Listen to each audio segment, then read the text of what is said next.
que era simplesmente o processo de transferência de água, né, de um reservatório que estava num nível superior, passando por um sistema de tubulações, onde tinham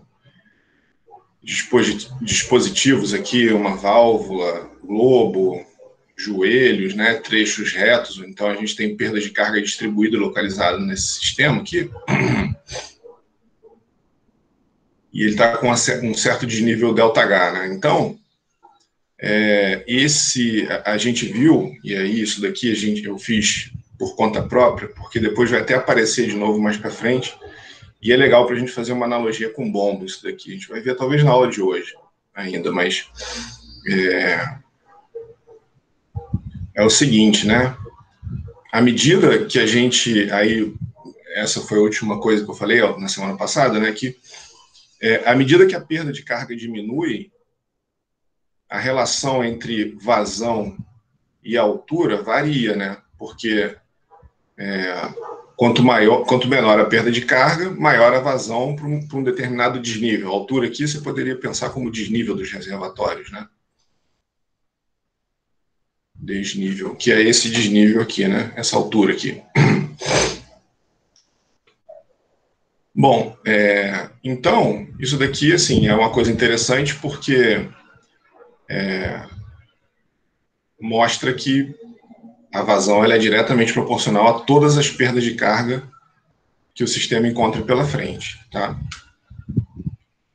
E aí, a gente vai analisar, esse exemplo aqui foi né, um exemplo característico, essa configuração de um reservatório escoando água para um outro reservatório é uma característica, né? É uma configuração característica, mas tem outras, né? Então, e a gente vai aplicar a equação da conservação da energia, né? A primeira lei da termodinâmica que a gente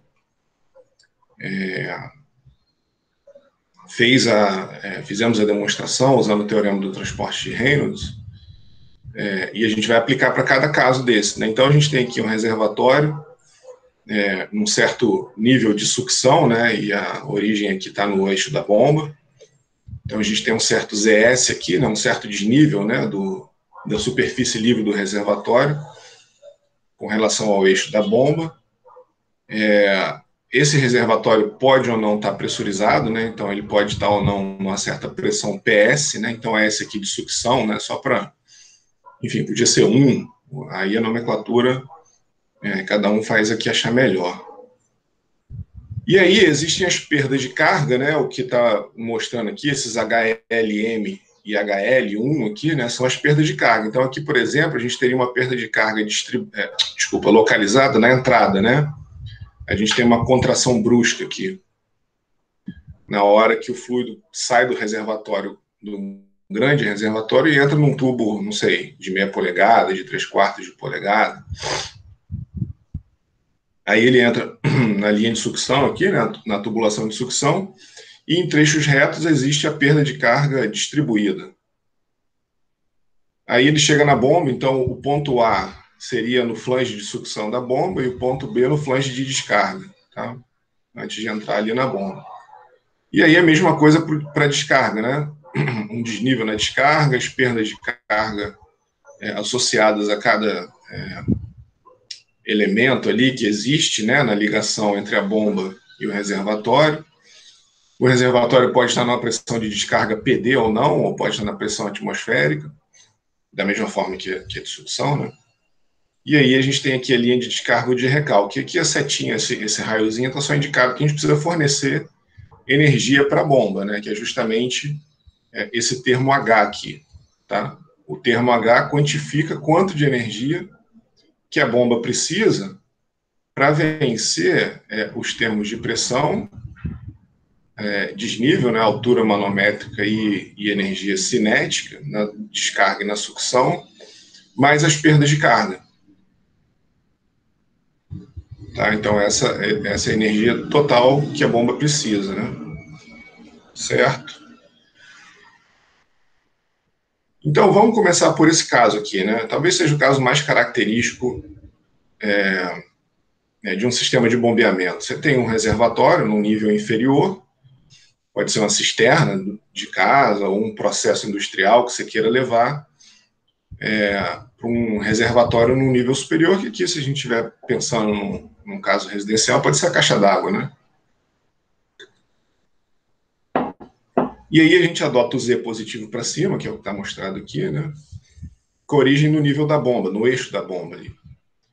Bom, aí, enfim, fica exatamente essa relação aqui, mas a gente pode simplesmente pegar aqui os termos de pressão e juntá-los, né? Os termos de energia potencial e juntá-los, e os termos de energia cinética e juntá-los aqui, tá?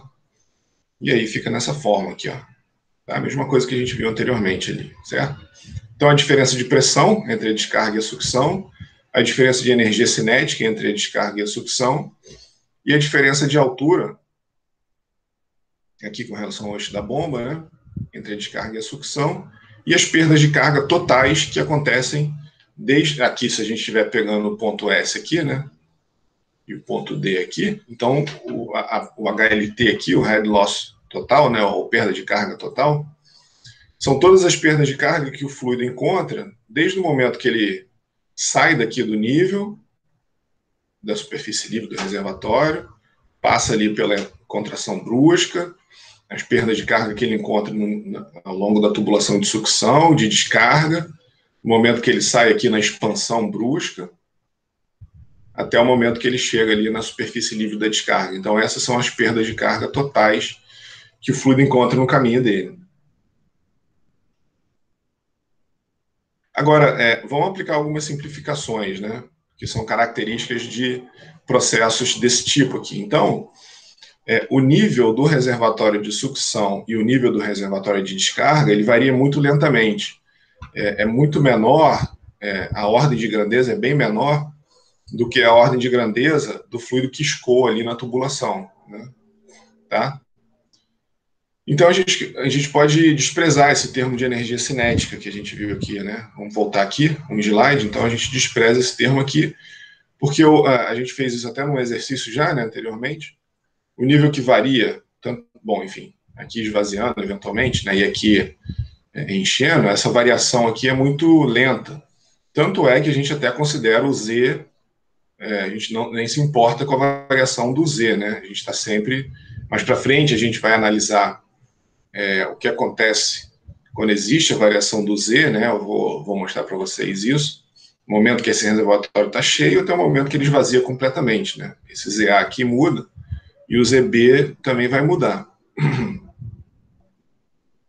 Mas, de forma geral, a gente considera os Z's constantes e o V aproximadamente igual a zero. Então, essa é a hipótese que a gente usou, e a gente simplifica o H que a bomba precisa, né, o head que a bomba precisa, a energia que o sistema demanda, é a diferença de pressão entre os reservatórios, mais o desnível, mais a perda de carga.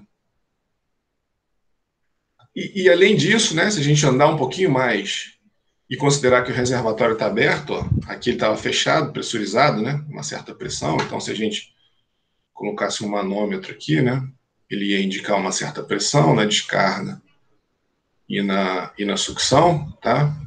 Poderia estar pressurizado. Agora, se eu abri-lo, né, para a atmosfera, a pressão vai ser a mesma, né? PATM, tanto na sucção, e PATM na descarga. Ou se as pressões forem iguais, né? Se eles estiverem fechados, certo? Se eles estiverem aqui fechados e PS for igual a PD, a gente também, obviamente, logicamente, né, vai desprezar, porque o termo de pressão não está exercendo nenhuma influência na energia que a bomba precisa. Claro, se a pressão na sucção for maior, ela está nos ajudando, né? Porque a gente está subtraindo aqui, ó, a energia que a bomba precisa receber, né? Então, tudo que subtrai ajuda. Então, se o ZS for menor, ou desculpa, se o ZS for maior, a gente também tem um termo maior negativo ali, né? Se esse reservatório tiver um nível maior aqui, beleza, mais energia para a bomba, menos energia que a bomba precisa fornecer, tá? Bom, beleza. Então tá aqui, né? Talvez essa seja a maior simplificação que a gente consiga fazer. A partir daí, não tem mais nada adicional. O sistema sempre vai ter perda de carga e a bomba só está lá, né?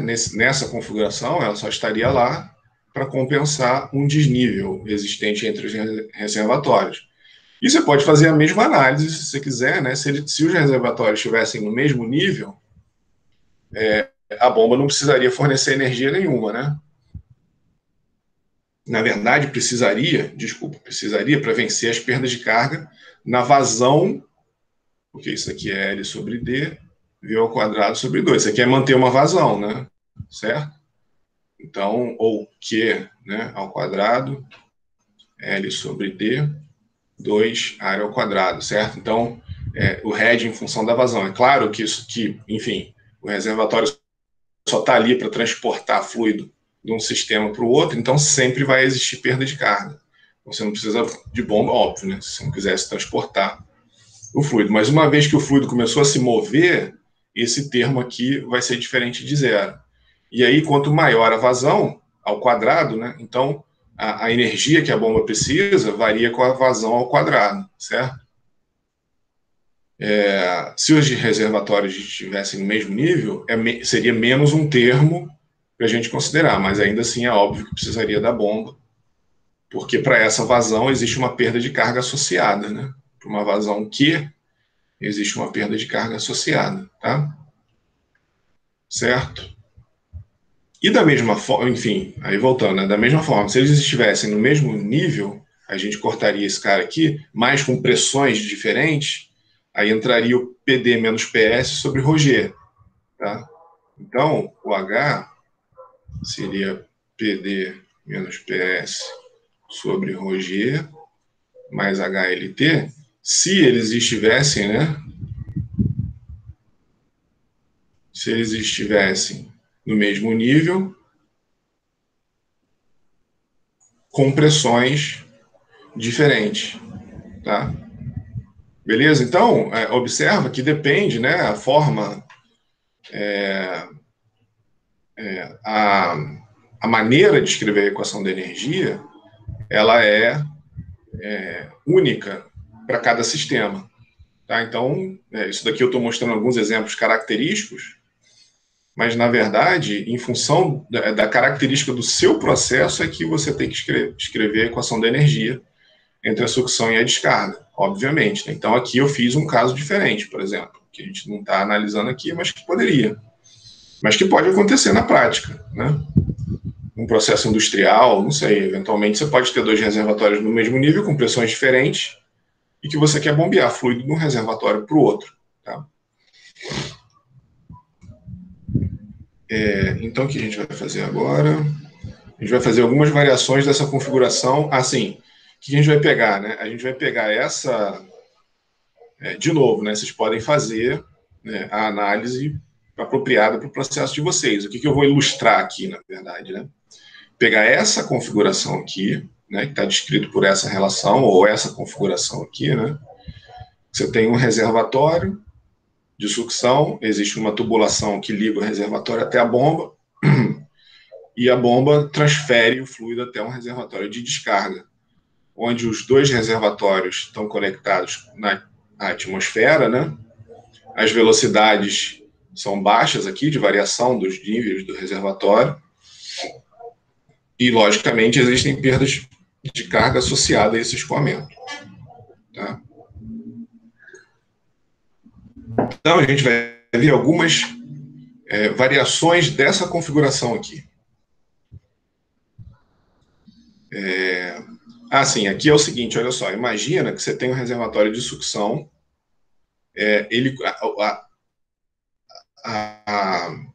a tubulação aqui, né, de sucção, ela está conectada no fundo do reservatório, por exemplo, então a gente escolhe o ponto 1 aqui como a superfície livre.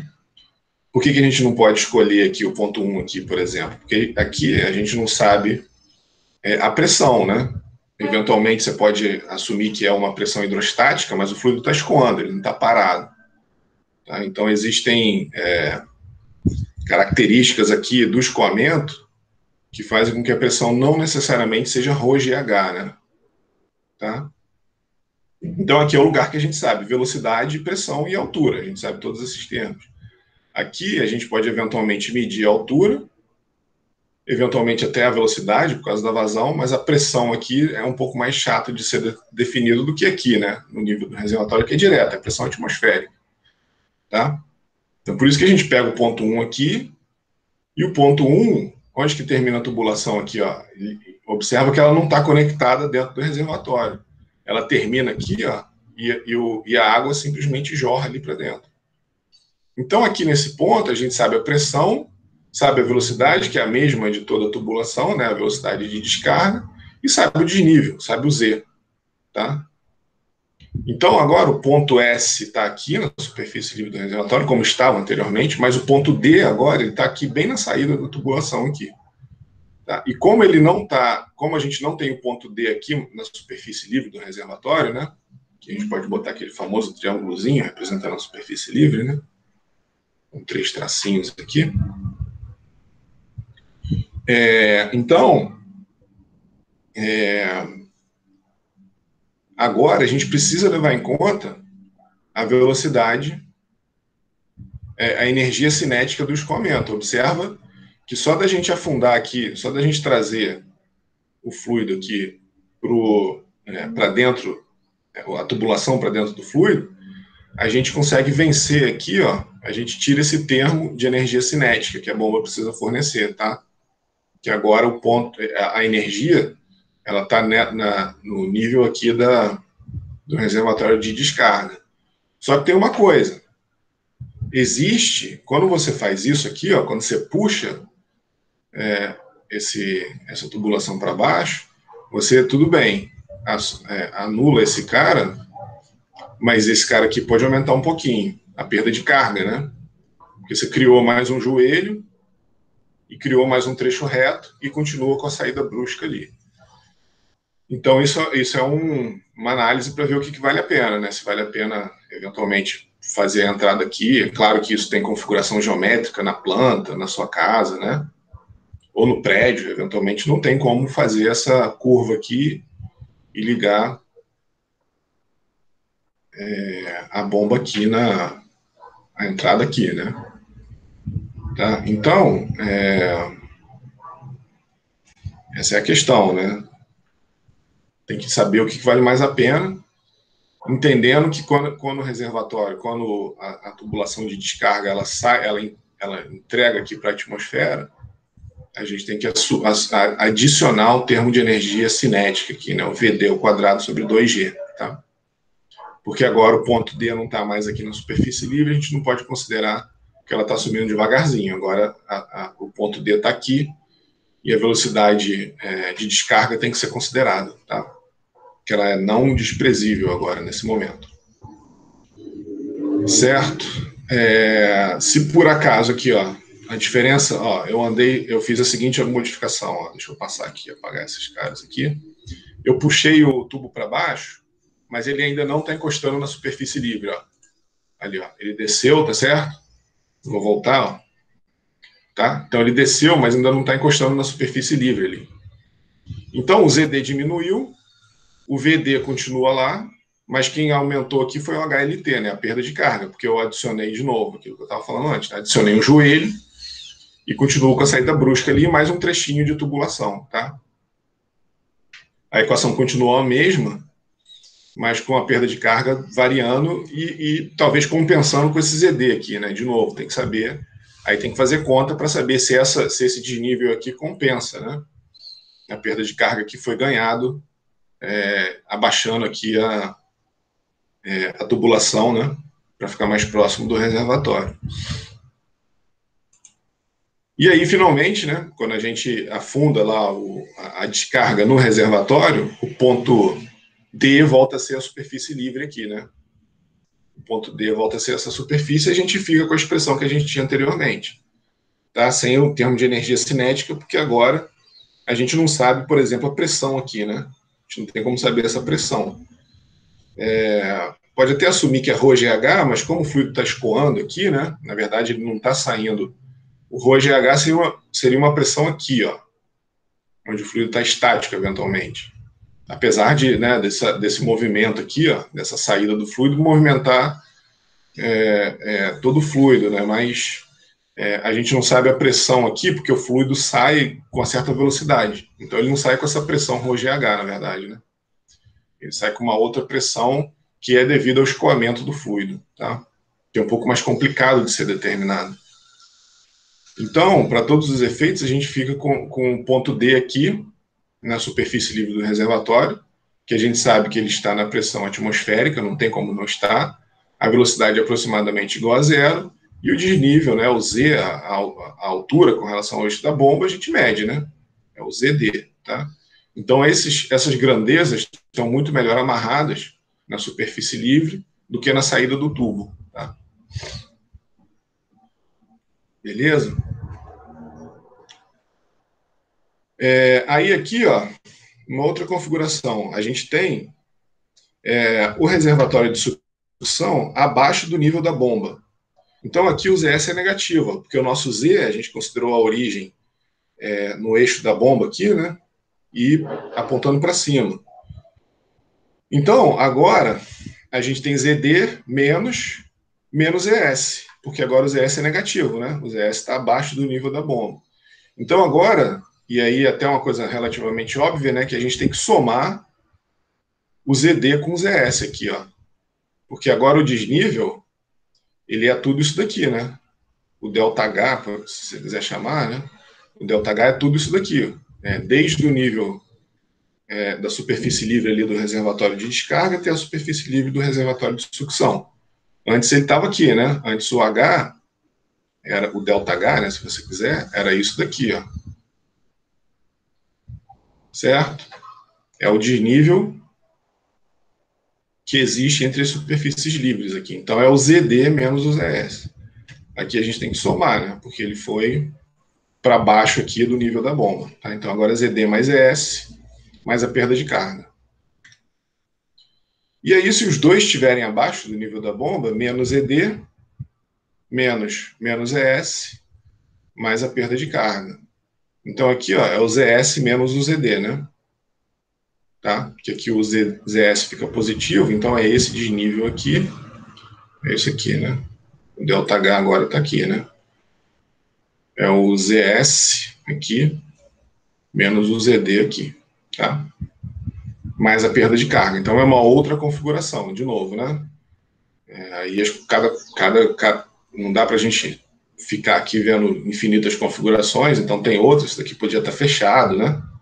Por exemplo, isso daqui podia estar fechado, pressurizado, numa certa PS. Então o termo de pressão ia ter que aparecer ali, né? Tá? Então estou vendo algumas características para vocês se familiarizarem e a partir daqui vocês podem fazer a análise mais completa em função da expressão da primeira lei, né, da energia entre a sucção e a descarga, para o caso característico para cada processo, né, que vocês estiverem lidando.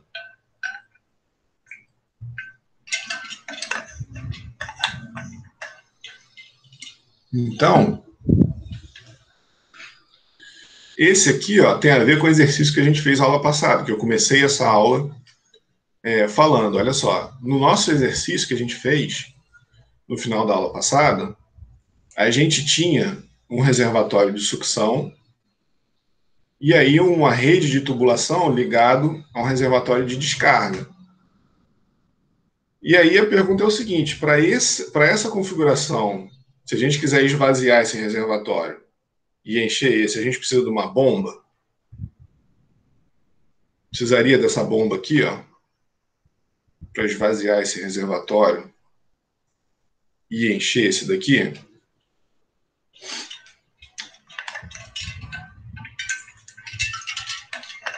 Não, né?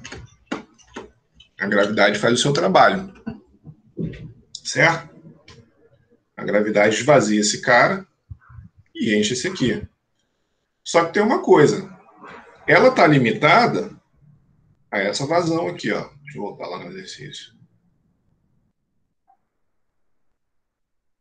Ela vai estar limitada aqui, ó, Devia ter botado aqui. Eita, voltou muito.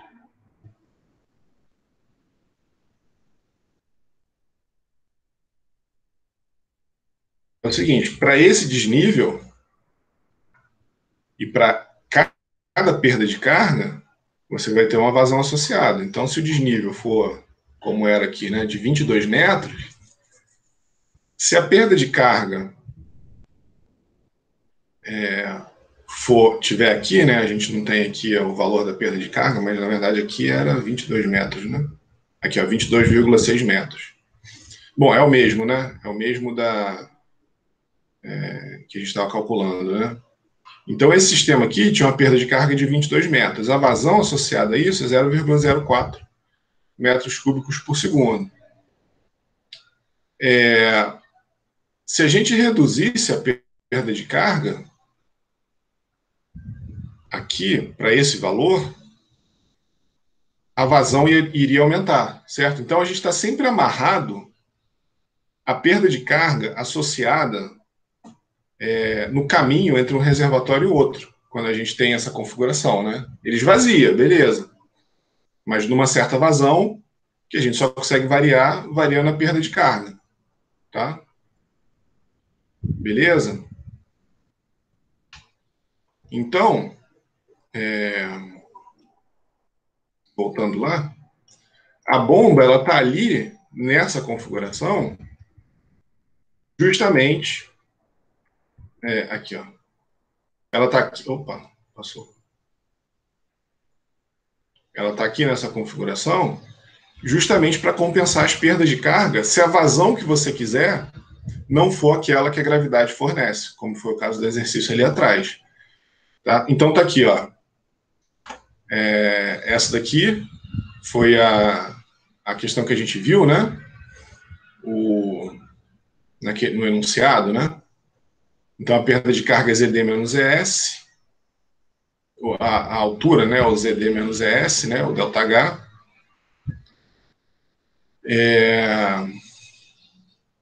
Mais a perda de carga, na verdade, né? O H é o ZD menos ES, ou na verdade aqui, ó. A energia que a bomba fornece mais o ZD mais o ZS é igual a perda de carga, tá? Quando não tinha perda de carga, desculpa, quando não tinha bomba, que foi o caso do exercício, né? A perda de carga, ela estava relacionada com o desnível aqui dos reservatórios, certo? Então aqui não tinha bomba, beleza? Na verdade aqui é HLT, né? HLT, faltou o subíndice ali, ó. Então, a perda de carga é o desnível. Só que o que é a perda de carga, né? O que é o HLT? É o L sobre D, V ao quadrado, sobre 2G. Tá? Então, essa vazão aqui, ó, essa velocidade, né, ou se a gente quisesse, L sobre D, que é o quadrado, sobre 2 ao quadrado G, tá? Em função da vazão. Então, aqui eu escrevi em função da velocidade, tudo bem, né? E aqui eu passei em função da vazão. Então, a vazão, né, a perda de carga e a diferença de altura, ela é relacionada diretamente, só que a perda de carga, ela se relaciona com a vazão dessa forma aqui, né? Tá? Lá de McFlu, né?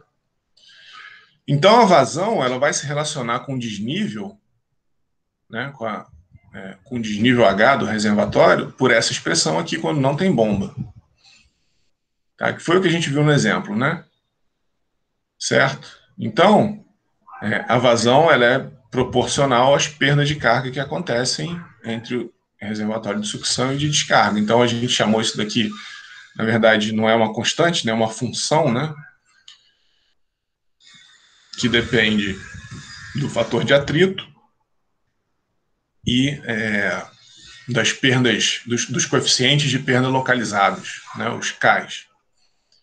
Então, quanto maior as perdas de carga, que é o que a gente viu ali atrás, né? Menor é a vazão. Tá? Quanto maior a perda de carga, menor vai ser a vazão para a mesma altura. Tá? Beleza? Então a gente chegou nessa relação aqui, né? Uma função do fator de atrito e do K, raiz quadrada de H. Certo?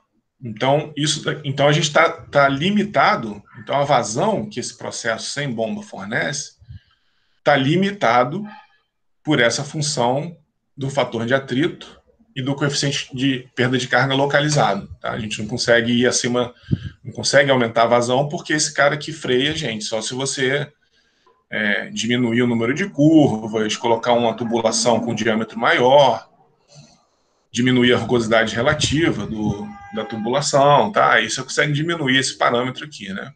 Colocar válvulas com perda de carga menor, e aí você vai conseguir uma vazão maior para essa configuração. Agora, se não for o caso, aí a gente analisa essa expressão, né, da mesma forma aqui, mas agora com o termo da bomba, com o head da bomba, na expressão da energia, no contexto, né, da energia que a gente precisa para manter uma certa vazão com essa configuração aqui. E aí, portanto, né, se a gente fizer a mesma análise que a gente fez aqui e a gente fizer aqui, ó, agora com a bomba, né? Então agora a gente tem o Hzão aqui, que é a energia que a bomba fornece, somando com o Hzinho, que é o desnível dos reservatórios aqui, que é o Zs mais o Zd. A gente fica com a relação, olha só, compara aqui, ó, o caso sem a bomba, que é esse daqui de cima. Isso daqui é sem a bomba. E aqui é com a bomba. Olha só, se eu quiser manter uma certa vazão, eu tenho que vencer as perdas de carga. Então aqui, de novo, né, isso não é uma constante, é uma função do fator de atrito e do coeficiente localizado, né, de perda de carga localizado. Então agora, a vazão ela é função do mesmo fator dessa mesma função, né, que leva em conta o fator de atrito e a perda de carga localizada. Todo o resto aqui é constante, aceleração local da gravidade, L, D e A, né?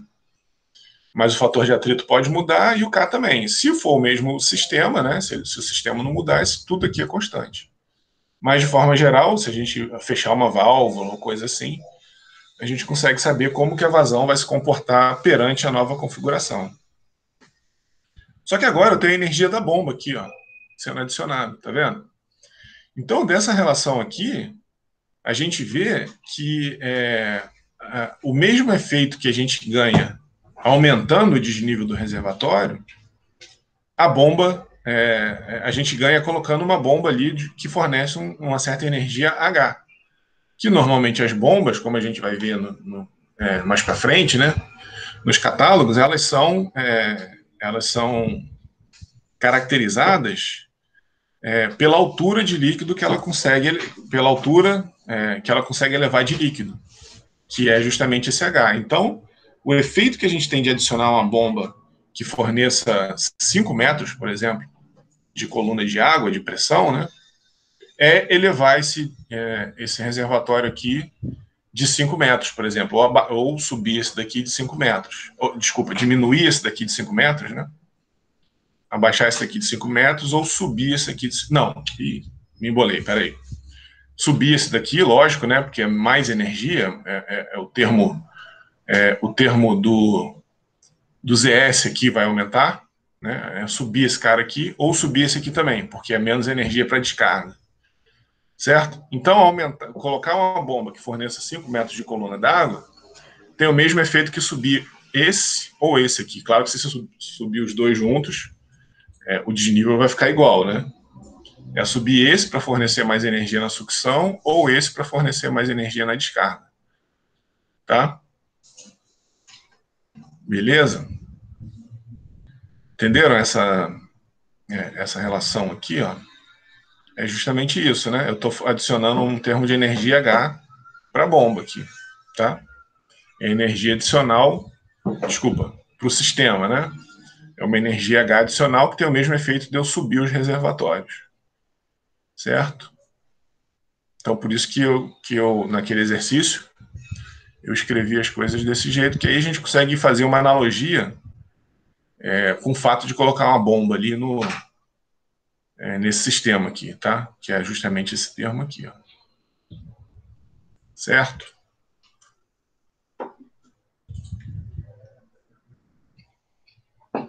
Agora, uma questão importante que a gente vai começar agora nesse ponto a ver a relação do sistema, a curva do sistema com a curva da bomba, é que essa expressão aqui da curva do sistema, essa relação aqui, ó, ela permite determinar como a altura manométrica total H varia com a vazão. Na verdade, a gente tinha aqui para um caso muito específico, né? Tá?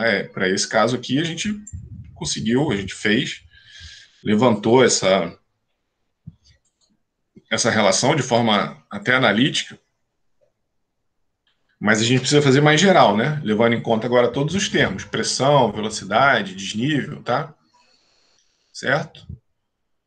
Então, a variação da energia por unidade de peso que o sistema solicita em função da vazão. É isso que a gente quer, de forma técnica, né? O que é energia por unidade de peso? É o RED, esse cara aqui, ó, que é em metro, né? Certo? Então, o que é energia? Newton-metro por unidade de peso, Newton.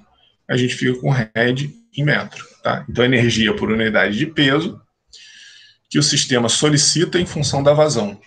Então, a gente quer, variando a vazão, como que esses termos aqui vão variar e relacionar isso com a energia que o sistema está demandando para a gente saber o que a bomba precisa fornecer. Tá? Aí, de novo, né, de forma geral, a velocidade na descarga e na sucção são aproximadamente igual a zero, e a gente despreza os termos. E aí, o que são os termos de perda de carga? Ó, F, L sobre D, mais somatório de K, V ao quadrado sobre 2G, certo? Beleza? Ou em função da vazão, isso que a gente já fez isso anteriormente, né, no exemplo e tudo mais, né? FL sobre D, mais somatório das perdas, então aqui são as perdas distribuídas, né? E aqui as perdas localizadas.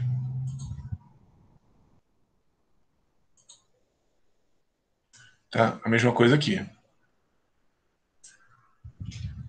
Então aqui em função da velocidade, e eu escrevi em função da vazão. É a mesma relação, só que aqui está em função da vazão, né? Vazão é velocidade vezes a área, vazão volumétrica, né? Metros cúbicos por segundo. Então a gente pode escrever a mesma coisa que a gente fez ali no exercício, né? Na verdade, esse C aqui, de novo, né? O HLT, na verdade, é uma constante que não é tão constante assim, que ela depende do fator de atrito e da perda de carga localizada, do coeficiente de perda de carga localizada. Então, você pode dizer que é uma função, né? Que depende desses dois termos, tá?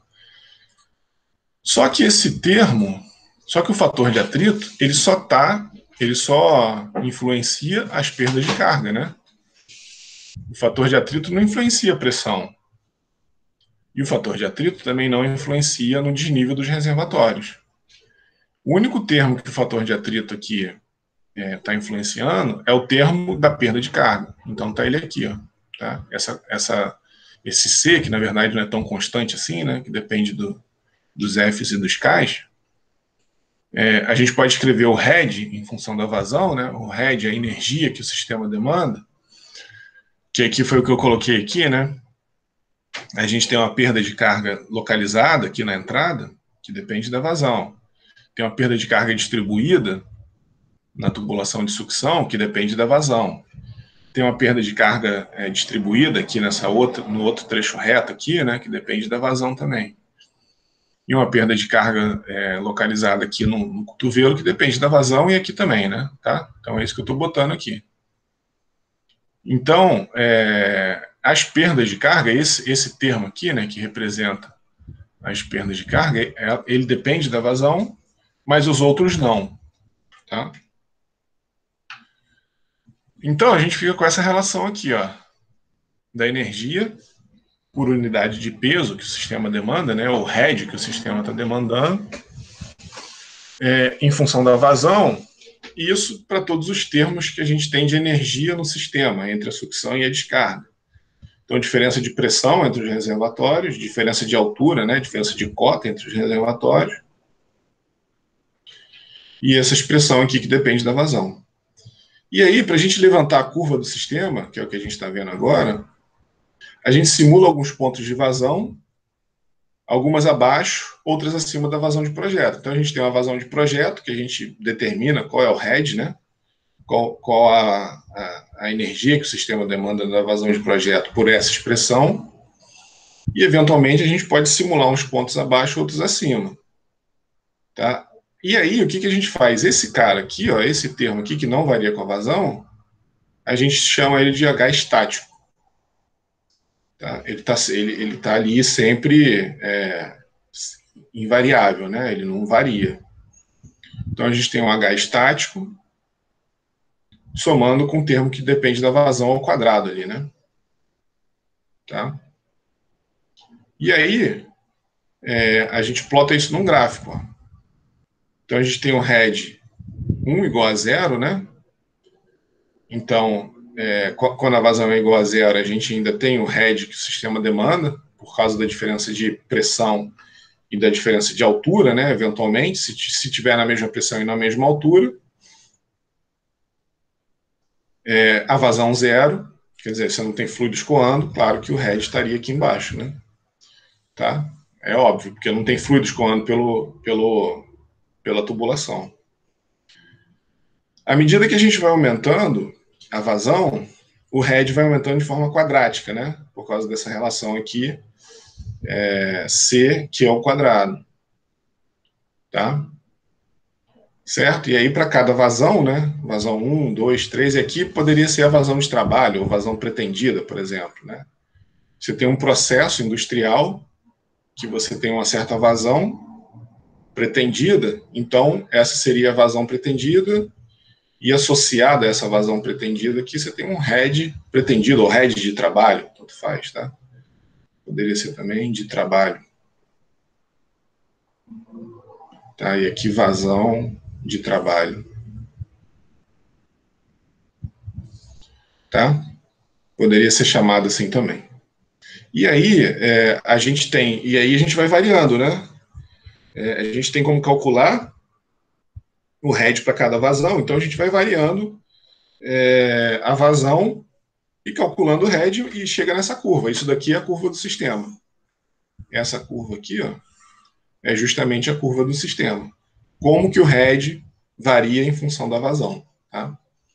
Eu botei isso daqui, ó, faz mais sentido em aplicações industriais do que residenciais, porque em casa, né, dificilmente a gente quer ficar variando vazão, né?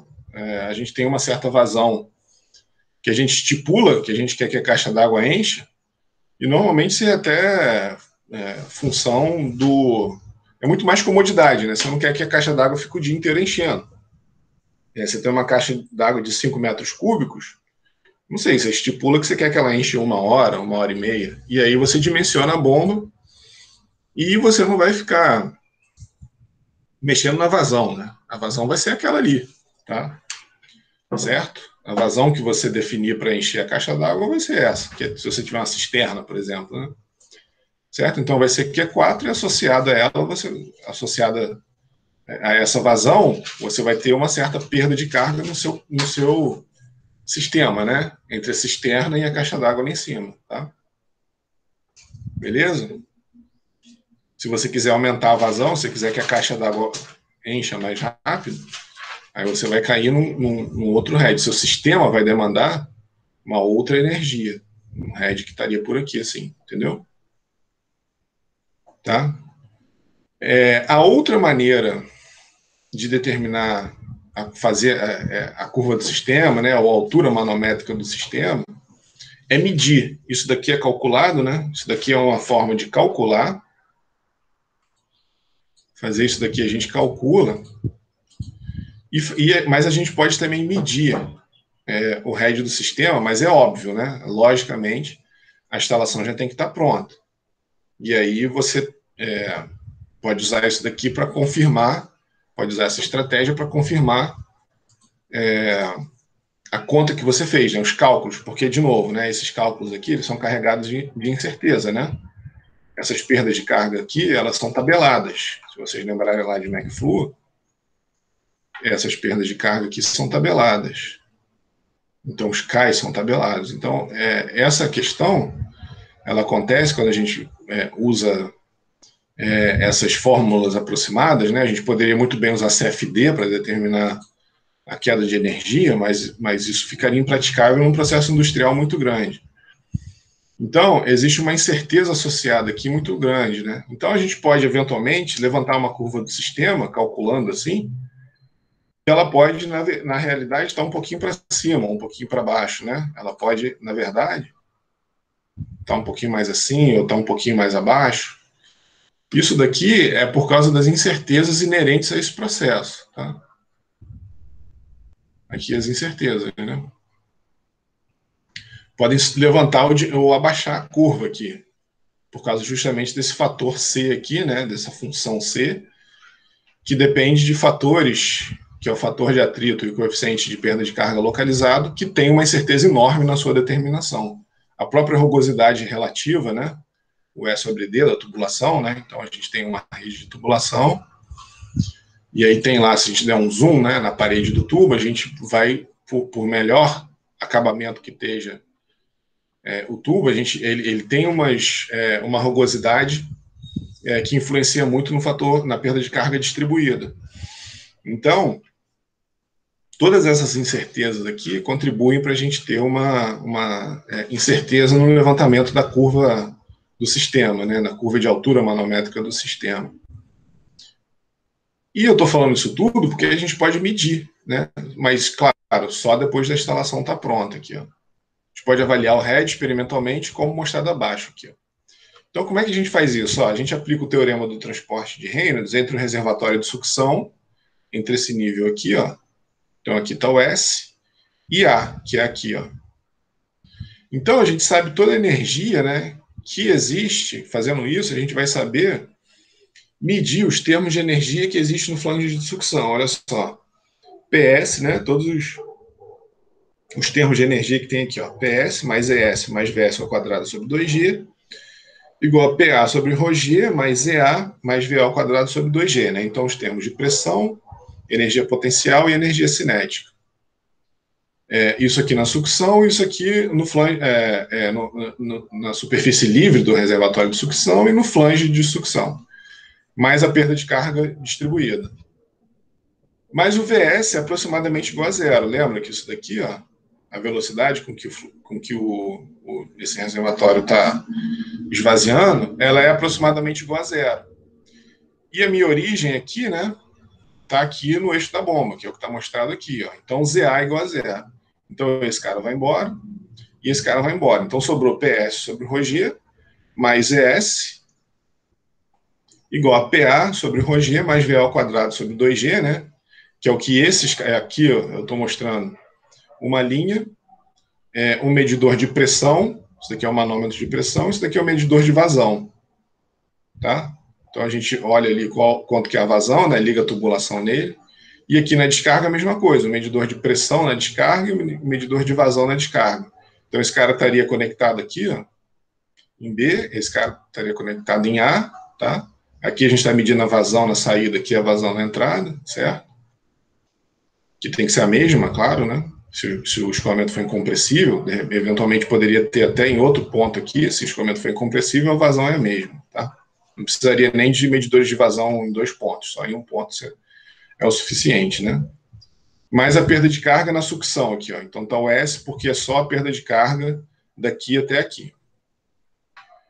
Então, fazendo isso, aí isolando o termo de pressão e velocidade em A, a gente fica que PA mais VA ao quadrado sobre 2G igual a PS sobre ρg mais ES menos a perda de carga. E a gente pode dizer que esse termo aqui, ó, que a gente mede, a gente pode chamar esse termo que a gente mede de HS, tá? Por quê?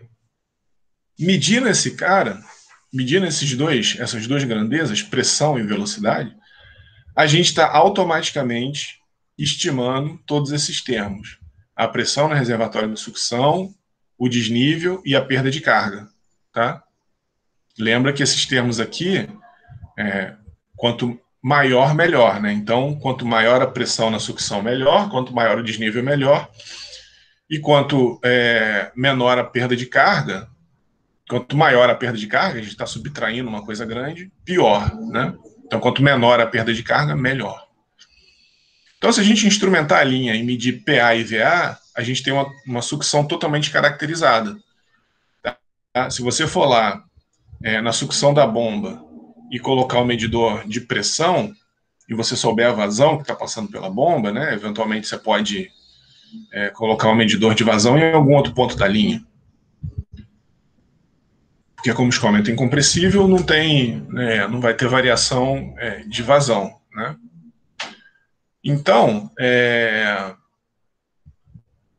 o que a gente tem, na verdade, não em qualquer outro ponto, porque a vazão pode mudar em função da perda de carga, né? Então, eventualmente, você pode ter na saída lá uma vazão bem pequenininha por causa da perda de carga. Então, eventualmente, aqui, quanto mais perto, melhor, de fato, tá?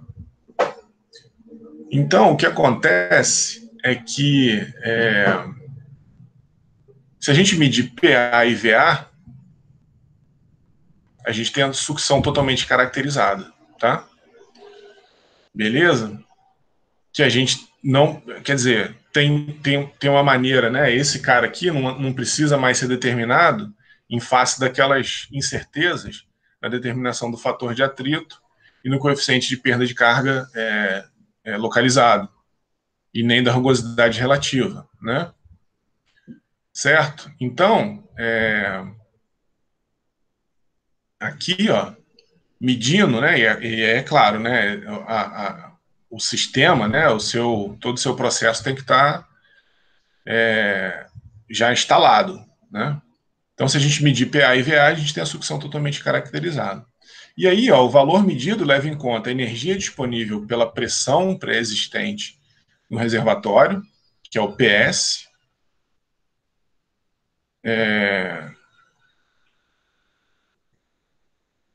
o ZS e, na verdade, aqui não só a pressão, né?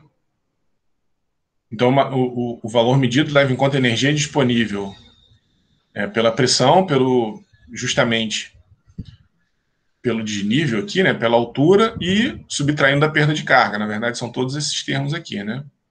E o medidor vai ajustar a medida em função da configuração do sistema.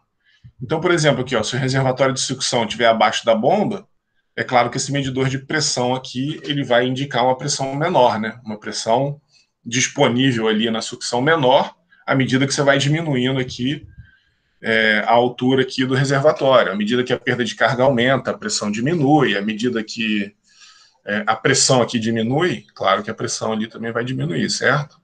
Então, esses medidores eles vão se ajustar em função do que acontecer aqui no reservatório de sucção, tá? E o mesmo procedimento pode ser feito para o recalque. Aqui, ó. Tá? Então, a gente pode ter um medidor de pressão e de vazão ali no recalque. E aí fazer o mesmo procedimento, ó. Aplicar a primeira lei da termodinâmica entre B e D aqui, né? A superfície livre aqui do reservatório, e B aqui é o flange de descarga. Então, o PB sobre o gama, né, ρg, mais EB, mais V ao quadrado sobre 2G, igual a todos os termos de pressão equivalentes aqui, né, na descarga, mais a perda de carga. E aí o VD é aproximadamente igual a zero, esse cara vai embora, o ZB aqui, né, a origem está aqui na bomba, então esse cara aqui também vai embora. E a gente fica com exatamente a mesma análise que a gente fez anteriormente. Ó. PB mais VB, né, todo o termo que a gente mede aqui em B, é igual a todos os termos de energia que existem na descarga. E a gente pode chamar esse termo aqui, ó, que a gente mediu, de um HD, por exemplo. E aí, se a gente medir PB e VB, a gente tem a linha de descarga totalmente caracterizada. Automaticamente, a gente determina, aí, claro, né, a gente não consegue dizer quem é quem, a gente mede todos esses termos juntos, né? Tá? A gente mede o PD sobre ρg, o ZD e a perda de carga somados, tá? certo? Então, da mesma forma, medindo PB e VB, temos a linha de recalque caracterizado e as variações são compensadas, né? Se esse reservatório subir, o medidor de pressão vai variar, se a perda de carga aumentar, vai variar, tá certo? E aí a gente tem aqui, né, a perda de carga, né, a energia disponível na sucção medido em A. Então, é a energia disponível em A, oriundo da diferença de cota, a pressão no reservatório reduzido da perda de carga. E a gente tem o termo de energia em D, né, que é o HD medido em B. Então, esse cara aqui é medido, e esse cara é igual a todos esses termos. Esse cara aqui é medido, e ele é igual a todos esses termos. Então, a energia necessária em B para vencer as pressões em D, o desnível em D e a perda de carga. Certo? E aí a gente pode usar essas medidas, né, PA, PB, VA e BB, VA e VB, né, para caracterizar toda a linha. Então é só subtrair a energia necessária em B, que é o que a gente mediu, né, que é o HD que a gente mediu, que leva em conta todos os termos de energia, da disponível em A, aqui, ó, que a gente mediu também. E vai fornecer quanta energia o sistema precisa para vencer as alturas totais, né, o ΔH, as perdas de carga totais, né, o HLT, e a diferença de energia cinética na vazão solicitada, ou seja, o head do sistema, instrumentando a linha, e só é possível se a linha estiver no lugar, certo? Então, ó, qual é a energia que a bomba precisa fornecer? É a energia requisitada na descarga, menos a disponível na sucção, ambos medidos. Porque aqui agora a perda de carga já está embutida nesses termos que a gente mediu, de descarga e de sucção, né? Tá? Eles estão aqui, ó, aqui e aqui, já estão embutidos. Então, a vez que a gente mediu PA e VA, a gente consegue, já está embutido aqui os termos de perda de carga ali dentro, tá? Então, é só subtrair o valor dessas medidas, tá? Então, com os valores medidos de HD e HS, como eles estão relacionados com os termos de energia na sucção e na descarga, a linha pode ser totalmente caracterizada medindo esses termos dessas expressões, tá? Certo? Então, aqui, ó,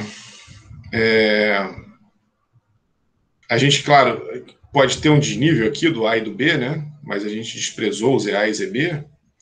Mas o head da bomba é PB menos PA, né? Quanto de pressão em B menos a pressão em A, mais o VB menos o VA ao quadrado. Só que se o diâmetro da linha não varia, as velocidades são iguais. Então, esse cara aqui vai embora. Então, a coisa simplifica mais ainda. Se o diâmetro for constante, basta medir a pressão em B e a pressão em A, que a gente tem a linha totalmente caracterizada. Se tiver um desnível aqui, né, a gente vai ver um exemplo, né? Se tiver um desnível desses reservatórios, a gente tem que levar em conta aqui o ZB menos EA, tá? Desses medidores aqui, ó. Se o ZA for colocado a, sei lá, 10 centímetros, a gente tem que levar isso em conta aqui, ó. Certo? A gente vai ver um exemplo disso mais para frente. Tem o ZB e o ZA.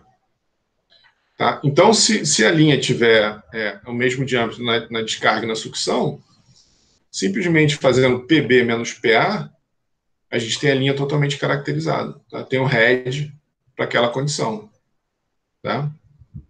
E aí permite avaliar se o sistema está operando conforme dimensionado na vazão do projeto. Se você instrumentar a entrada da bomba e a saída da bomba, a gente consegue saber se o head dela, né,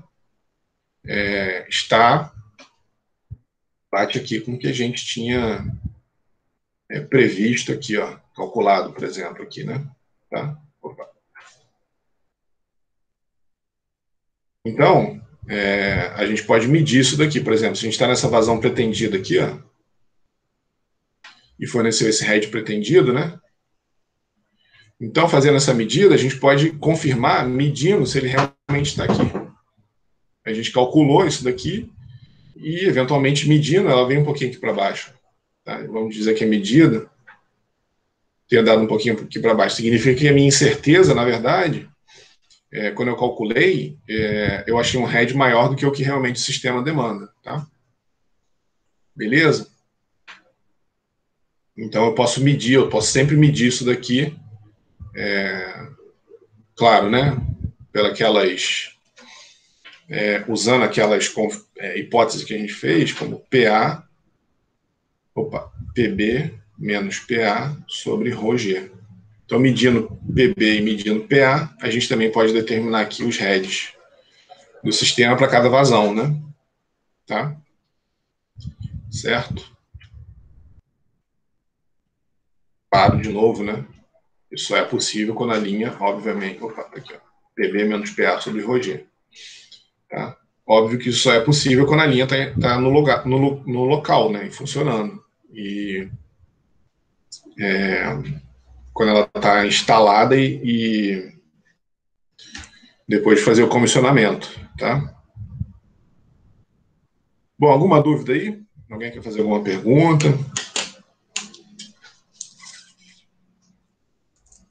Tudo certo até agora? Então vamos dar uma paradinha, aí depois do intervalo a gente faz esse exemplo aqui, ó.